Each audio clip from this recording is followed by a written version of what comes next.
Hamas fulfilling their commitment to release the 4 bodies despite Israel's violations and reluctance to return the Palestinian detainees. How does that say about readiness of Israel to negotiate a second phase and commitment to its terms? Although Hamas deal with this ceasefire deal very seriously and walk till the end in every section of this agreement. On the other side, we see that the Israeli is trying to find ways to destroy this agreement as much as they could. Till now, they didn't start the negotiation on the second phase, and they still asking for extending the first stage for another 42 days, which means that they don't want any commitment, a political commitment or any commitment to end this war against Gaza and the attacks against Gaza. They just want to maybe have one more month in calm and returning as much as possible from the Israeli entities from Gaza Strip, but they didn't want to pay any political price for this ceasefire. It seems that Netanyahu is still very stuck to continue the war on Gaza. He just wants more and more time, a window of time, and he used a lot of excuses for this window of time so he can calm down the Israeli community as well, as they strengthen his coalition in this government till the budget voting pass in the Knesset, and then maybe he will continue this war against Gaza without any commitment to end this war.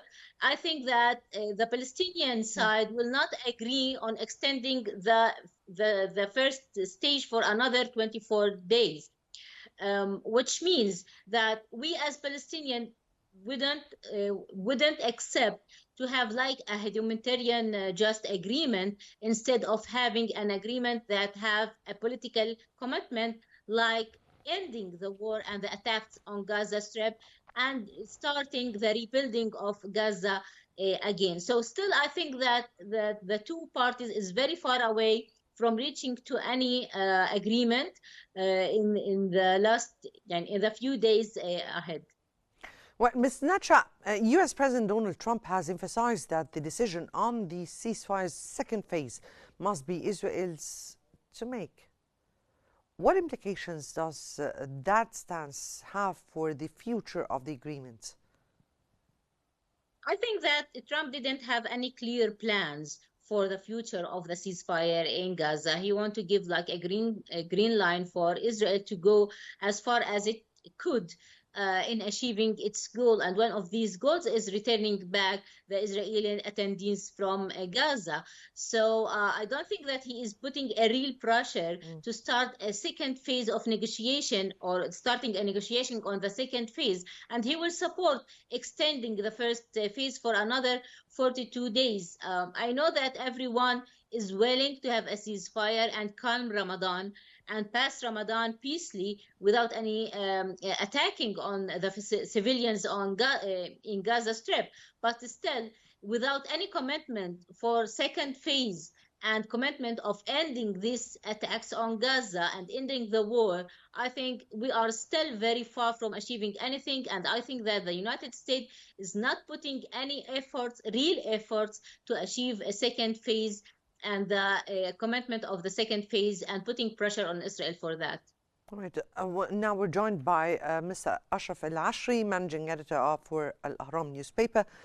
Good afternoon to you and welcome here on QNews in depth. And let me here start by asking you, U.S. President Donald Trump has made it clear that the decision on the ceasefire second phase ultimately rests with Israel.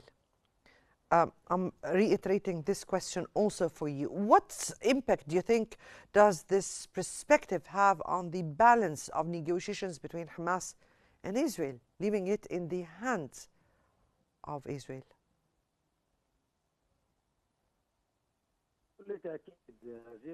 Certainly, such a negotiation is facing great problems. As Israel wanted to have negotiations of the second phase, that making the first phase that ended today to be prolonged infinitely in order to get the most gains of Israel by releasing all the bodies and the detainees without providing any privileges to Hamas.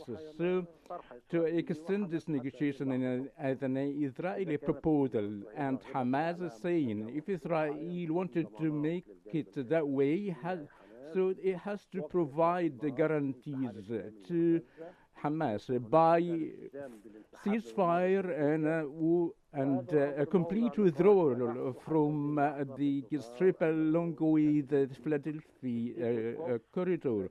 These matters will be decisively appeared by the arrival of Westkopf to address the possibility of continued negotiation either in Cairo or in Doha, and whether it's going to be in a second phase or an extended first phase in order to reach agreement of the upcoming period, and this should be subject for consultations and the pressure of the United States against Israel in the upcoming days.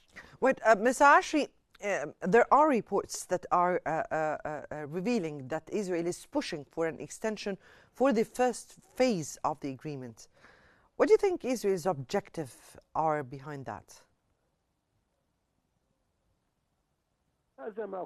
As I mentioned, and I wish to reiterate that there is a bid by Netanyahu to evade or for the full execution of the three phases, and if he's going through the second phase, his government will be falling, as he vows to the far right in his government, as Smotrich and Ben Gvir, who withdrew from its government, that if Netanyahu enters the second phase, it will be a withdrawal of the government, and the cabinet will be full, and then the Israeli will go into elections. So Netanyahu